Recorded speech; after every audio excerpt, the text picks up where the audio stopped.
সুপ্রভাত বন্ধুরা, আজ হলো 9 ফেব্রুয়ারি সোমবার। আজকের সকালের বিশেষ বিশেষ খবরগুলি হলো: 18 জনের ময়না তদন্ত সম্পূর্ণ, কয়লা খনিতে উদ্ধার কাজ শেষ, 51 সালের আগে আসা মিয়া মুসলমানরা ভূমিপুত্র, মুখ্যমন্ত্রী ডক্টর হিমন্ত বিশ্ব শর্মা, 2 টাকা দিতে চাইলে নেব, ওয়াইসির বিহারি মন্তব্য পাল্টা হিমন্ত বিশ্ব শর্মার, গৌরবের পাকিস্তান যুগসূত্রের তদন্ত রিপোর্ট কেন্দ্রকে দেবে অসম, কংগ্রেসের প্রশিক্ষণ শিবিরে হাঙ্গামা, 5 জনের বিরুদ্ধে নালিশ আজমলের, আজ থেকে পাতারকান্দিতে সংরক্ষিত বনাঞ্চলে উচ্ছেদ অভিযান, মিয়াদের অপমান করে হিন্দুদের মন জয় করা যাবে না বললেন রাজেন, হাইলাকান্দিতে হিন্দুদের ভাষা জাতি রাজনীতির ঊর্ধ্বে সংগঠিত হওয়ার আহ্বান, বর্তমানে সাংবাদিকদের বড় অংশই নির্ভুল মোবাইলে, এজন্যই মুখ্যমন্ত্রীর উপহার কৃষ্ণেন্দু।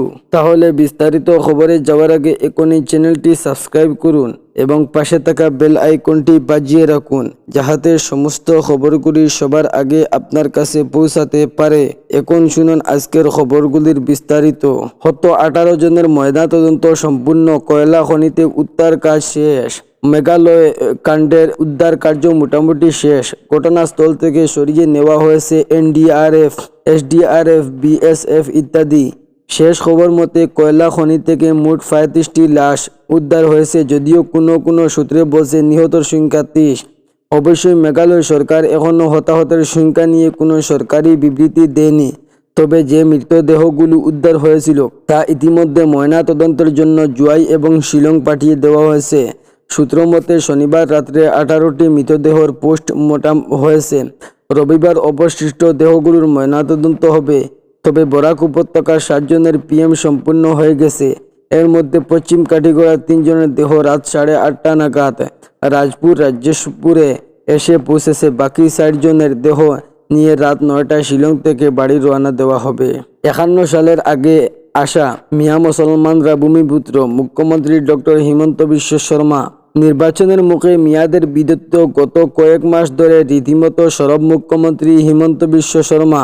শনিবার সেই মুখ্যমন্ত্রী বললেন, সব মিয়া অচিনকি বা অপরিচিত নন।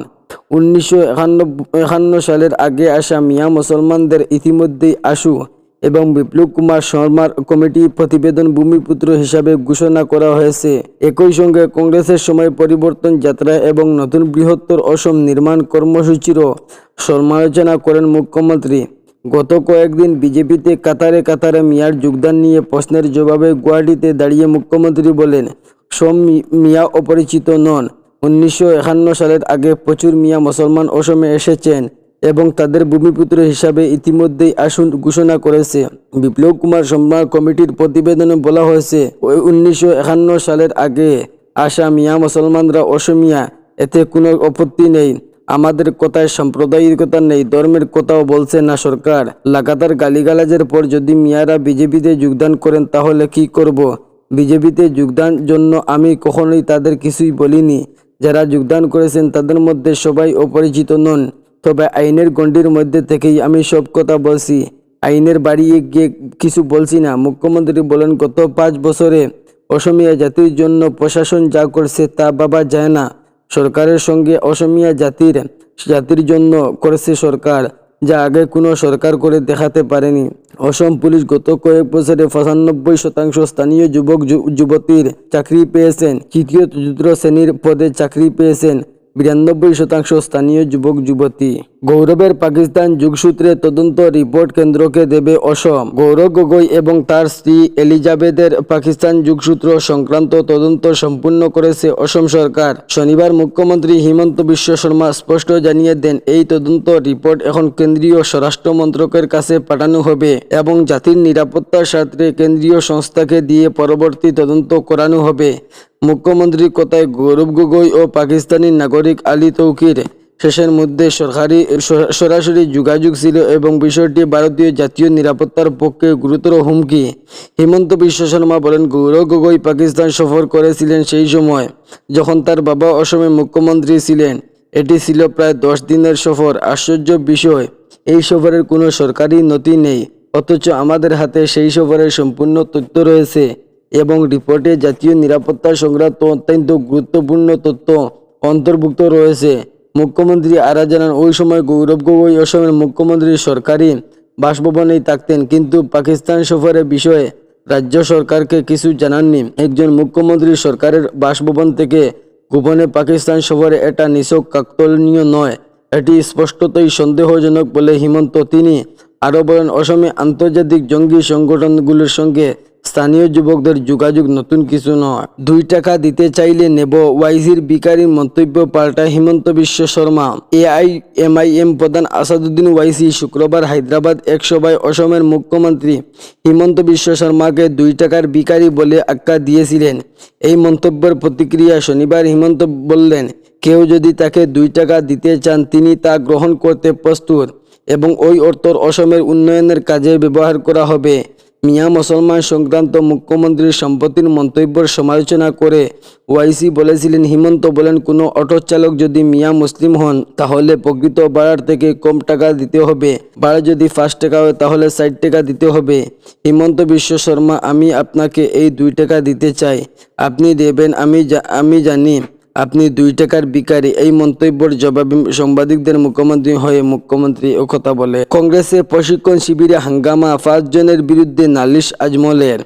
শুক্রবার সোনাবাড়ীঘাট এক বিবাহ ভবনে কংগ্রেসের সোনাই বিধানসভা ব্যক্তি বুথ লেভেল এজেন্টদের প্রশিক্ষণ শিবিরে হাঙ্গামা নিয়ে সর্বভারতীয় কংগ্রেস কমিটি এআইসিসি এবং প্রদেশ কংগ্রেস কমিটির এপিসিসির কাছে নালিশ জানান দলের কাছাড় জেলা কমিটির সাংগঠনিক সাধারণ সম্পাদক আজমল হোসেন লস্কর। এআইসিসি ও এপিসিসির কাছে লিখিতভাবে নালিশ জানাতে গিয়ে আজমল অভিযোগ করেছেন, সোনাই দলের প্রার্থীদের দাবিদার আমিনুল হক লস্কর, ব্লক কংগ্রেসের সভাপতি নাসিম আহমদ লস্কর সহ অন্যান্য 3 জন, আশরাফ লস্কর, শাহিনুল বড়বিয়া ও কবির আহমদের নামে জানা গেছে। আজমল অভিযোগ করেছেন তাকে পরিকল্পিতভাবে হত্যার ষড়যন্ত্র করা হয়েছিল। এর জন্য সরাসরি তার উপর আক্রমণ চালান নাসিম, আশরাফ, শাহিনুল ও কবিররা, আর এতে পেছন থেকে ইন্ধন জুগিয়েছেন আমিনুল হক লস্কর। আজ থেকে পাতারকান্দিতে সংরক্ষিত বনাঞ্চলে উচ্ছেদ অভিযান। পাতারকান্দিতে শুরু হতে চলেছে উচ্ছেদ অভিযান। সংরক্ষিত বনভূমি দখলমুক্ত করতে প্রশাসন নামাচ্ছে বুলডোজার। পুলিশ, বিএসএফ, কমান্ডো ও সেনাবাহিনী হাজারো বেশি পরিবারকে উচ্ছেদের নোটিশ জারি করে রবিবার ভোর থেকেই শুরু হতে চলেছে এই বৃহৎ অভিযান। একাধিক সরকারি জমি উদ্ধার, প্রশাসন দৃঢ়তা, অন্যদিকে বসতভিটা হারানোর আতঙ্ক, দিশেহারা বনাঞ্চল বসবাসকারীরা। মানুষ সব মিলিয়ে পাতারকান্দিতে জুড়ে এখন চরম উত্তেজনা ও হাহাকার অবহ। পাতারকান্দিতে সংরক্ষিত বনাঞ্চল উচ্ছেদ অভিযানের প্রস্তুতি সম্পূর্ণ।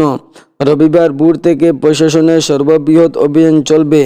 এতে শ্রীভূমি জেলার পাতারকান্দি বিধানসভা অন্তর্গত বাদশাহী সংরক্ষিত বনাঞ্চলে অবৈধভাবে বসবাসকারী পরিবারগুলিকে উচ্ছেদ করতে চূড়ান্ত প্রস্তুতি সম্পূর্ণ করেছে প্রশাসন।